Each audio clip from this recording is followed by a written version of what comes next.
Attacks on Germany's air traffic control, attempts to meddle in German elections. Today, Berlin summoned Russia's ambassador, made those accusations, and said there will be consequences. We begin the day with Germany pointing the finger at Russia. On Friday, Germany summoned Russia's ambassador, accusing Moscow of carrying out sabotage, cyber attacks, and election interference. Berlin says it's all part of Russia's hybrid warfare that has intensified since its full-scale invasion of Ukraine. And Germany is not alone in saying that Russia is meddling in Europe. In recent months, Poland has accused Russia of sabotaging its rail infrastructure, while several European countries report violations of their airspace, including drone sightings, airport disruptions, and growing cyber threats. Now, these claims have been denied by the Kremlin.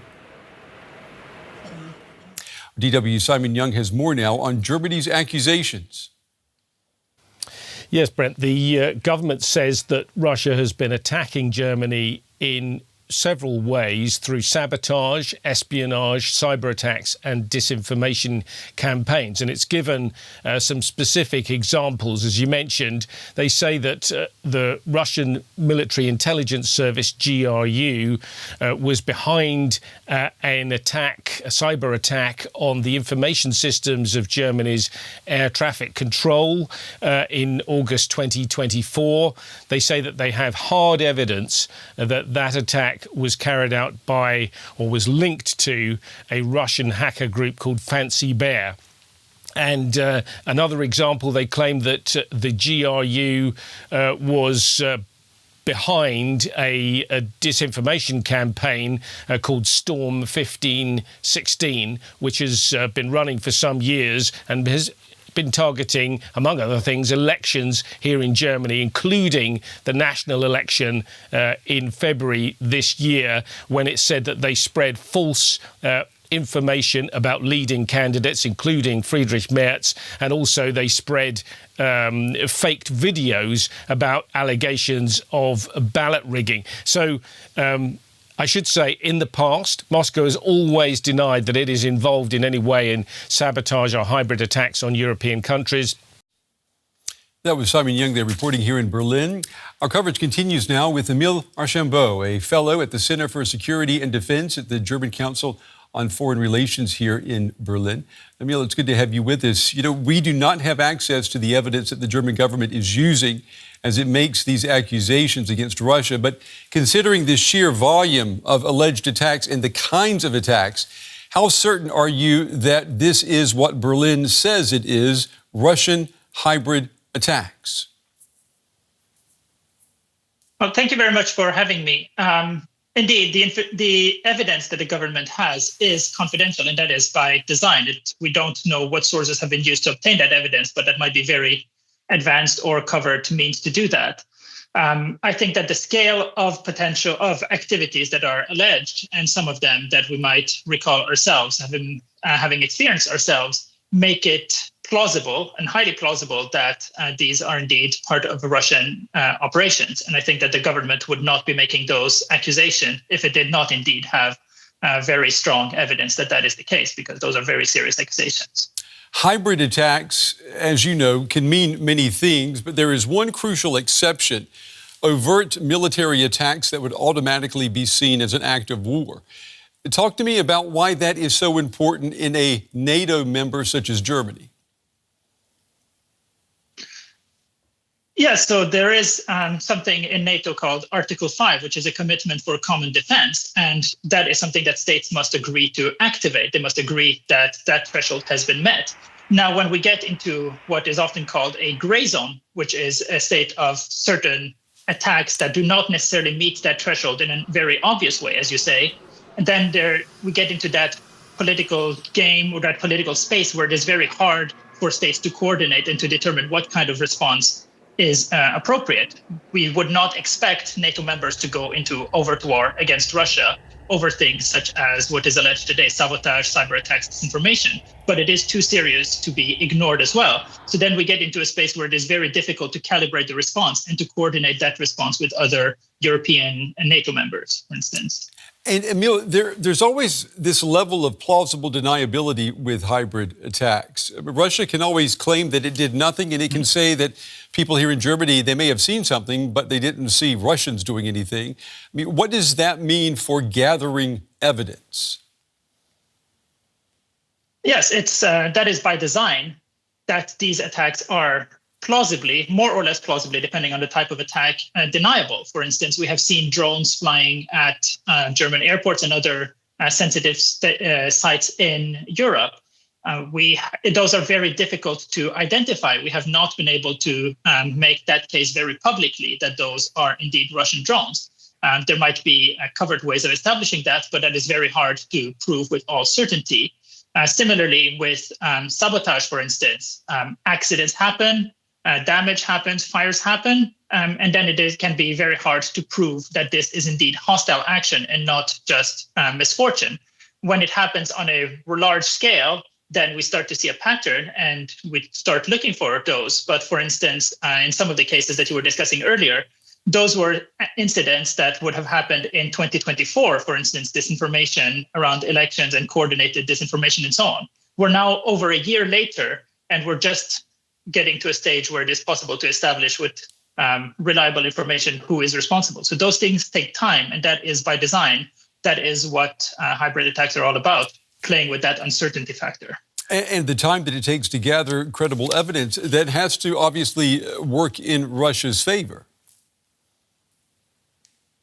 Yes, it does. It makes it very hard to establish a response and to coordinate a response. We saw, for instance, in February 2022, when Russia launched a full-scale invasion of Ukraine, the political response, the social response was immediate. There was strong support. It is much harder to mobilize political will, to mobilize social will for incidents that happened a year ago. And all these incidents are perhaps very minor individually, but amount to something very serious as a unit. And in some cases, individual incidents, of course, themselves can be, when we talk about sabotage, for instance, one incident can be very serious, but by the time we have established the responsibility for it, it becomes a much harder thing to coalesce a political coalition around. So that is something that advantages the attacker in these cases, and that is most likely Russia, as the government has said, yes. Germany has said that there will be consequences for these attacks. How do you expect retaliation to these alleged hybrid attacks to look like? Well, one important factor is that these are not things that happen only into Germany, as you mentioned. There needs to be a coordinated response among NATO allies. We would expect the response to be, in some cases, perhaps it might be symmetrical. So we could expect, for instance, defensive operations, disabling, for instance, targeting cyber networks or computer networks that were used to launch cyber attacks. It might be a strengthening of political measures such as sanctions. We would obviously not expect a military response by NATO parties. That is not what we're talking about here. But there is a range of measures that would probably be in a similar space, political and limited targeted measures that would affect the Russian ability to conduct such attacks that we could expect. Emil, we've got about a minute left. How confident are you in Europe or NATO's ability to respond to these alleged hybrid attacks? Well, one of the factors that is always challenging to respond to is that these attacks thrive in uncertainty and coming from unexpected directions. So that is always something that is very challenging to respond to. The response has to come in two ways. So first of all, there is a technological component to it. We need to be able to have better systems to detect such intrusions, to detect, for instance, cyber attacks, to trace, identify, and detect drones, for instance, that might be threatening critical infrastructure, and we need to be able to do that much faster. The second part is mobilizing political will, and there have been interesting and encouraging developments in that regard, coordinating a rapid response among NATO members to be able to respond efficiently and as a bloc, not only as disorganized units. There needs to be a united front against this threat. Emil, unfortunately, we're out of time, but we appreciate your time tonight, and we appreciate you sharing your insights. Thank you. Thank you very much. For more on this, we can speak to our chief political correspondent, Nina Haase. So, Nina, tell us more about what exactly the German government is accusing Russia of here. Well, Germany is accusing Russia of a systematic campaign to destabilize the country through hybrid attacks. And officials here in Berlin say that this goes far beyond propaganda, that includes cyber attacks, espionage and sabotage attempts. And they mentioned two examples. First, the cyber attack on Germany's air traffic control system last year in August, which Berlin has now publicly linked to the hacker group Fancy Bear, and that is supported by Russia's secret service, GRU. And second, they mentioned an influence operation called Storm 1516 that uses deep fakes, fake investigative reports, and also what Berlin called fabricated witness statements to meddle in the last federal election, so this year, with the goal of eroding trust in democratic institutions. And the government here in Berlin argues that these aren't isolated incidents, but that they are indeed part of a broader Russian strategy to divide German society, undermine confidence in democratic systems here, and weaken Europe's resolve to keep supporting Ukraine while the country is trying to defend itself against Russia's war. And so I have to say Berlin really did ring alarm bells today. This is not just foreign interference by Russia, it's a direct threat to national security, they said. So we've got the German government talking about a broader Russian strategy here, and we heard from the government spokesperson that Russia's conduct will have consequences. So what kind of countermeasures can Germany realistically take in this case? Well, the first one was to summon the Russian ambassador and lay out the accusations to him. And that in itself is, in diplomatic circles, a very severe measure. But also Berlin said that it's coordinating closely with European partners to take a number of countermeasures to show to Russia that it has to pay a price for those hybrid activities. And also they're looking into fresh individual sanctions against people who are involved, because it's not just bots. We're talking about real people out there who've helped spread those campaigns on social media. And that includes German citizens. And the government was asked about that, and they said that they can confirm that there are real-life people there and that the actions would have consequences, but they wouldn't go into detail in terms of what that can be. And as far as Russian citizens goes, Berlin says that the list of people who face entry bans and who'll be prohibited from sort of doing economic deals, that list will be expanded. DW's chief political correspondent, Nina Haase. Nina, thank you. Well, so far, there's been no official word from Moscow. Let's bring in our political correspondent, Simon Young. Simon, tell us more about what exactly the German government is accusing Russia of. Yes, Brent, the government says that Russia has been attacking Germany in several ways through sabotage, espionage, cyber attacks and disinformation campaigns. And it's given some specific examples. As you mentioned, they say that the Russian military intelligence service, GRU, was behind an attack, a cyber attack on the information systems of Germany's air traffic control in August 2024. They say that they have hard evidence that that attack was carried out by, or was linked to, a Russian hacker group called Fancy Bear.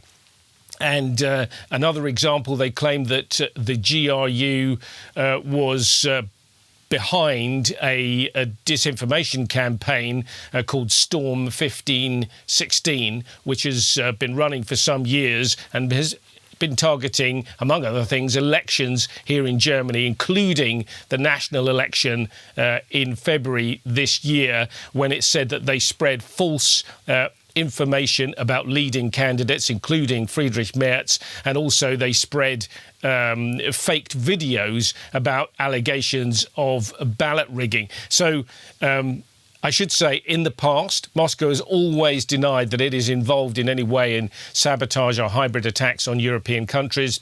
But clearly the German authorities providing quite a lot of detail and saying they've got quite a lot of evidence, not all of which they're willing to release because they don't want to endanger the work of the intelligence services. Yeah, Simon, these are broad and sweeping accusations. We heard from the German government spokesperson that Russia's conduct will have consequences. What does that mean? What kind of countermeasures can Germany realistically take? What they've specifically said is that they will step up controls within the Schengen free movement zone in Europe on Russian diplomats to work with other European countries to check on the movement of Russian diplomats around Europe. But also they will look with other European nations for other ways to combat Russian activity, summoning the Russian ambassador here in Berlin, Sergei Nechayev, is, diplomatically serious, but he has been summoned several times before, for instance, after Russia's full-scale invasion of Ukraine. So you can question whether it ultimately will have any effect. There could be travel bans, entry bans, there could be increased surveillance, but in the end, the test, of course, will be whether the intelligence services can prevent more of these hybrid attacks in future. DW's political correspondent Simon Young on the story for us here in Berlin tonight. Simon, thank you.